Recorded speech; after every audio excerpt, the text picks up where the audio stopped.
Muhim qaror e'lon qilindi. Mashinasi borlar buni tez ko'ring, yo'qsa jarima to'lashingiz mumkin. Azizlar, ushbu xabar boshqa yurtdoshlarimizga ham yetib borish uchun video ostiga bir dona like bosishni unutmang. 1-maydan boshlab har oyda 2 marta avtomobilsiz kun o'tkaziladi. Qonunchilikka ko'ra mazkur aksiyalar doirasida davlat fuqarolik xizmatchilari uchun qator cheklovlar joriy etiladi. Xususan ushbu kunlarda ularga xizmat avtotransport vositalaridan foydalanish qat'iyan taqiqlanadi. Shu bilan birga, agar belgilangan sanalar ish kunlariga to'g'ri kelsa, haydovchilarning ish haqi saqlab qolinadi. Bu tartib xodimlarning ijtimoiy himoyasini ta'minlashga qaratilgan.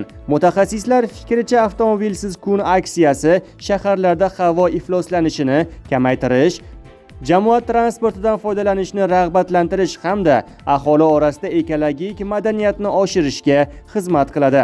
Ma'lum qilinishicha, bunday tashabbuslar dunyo amaliyotida keng qo'llanilib, yo'l transport yuklamasini qisqartirish va atrof muhitni muhofaza qilishda samarali vosita sifatida baholanadi.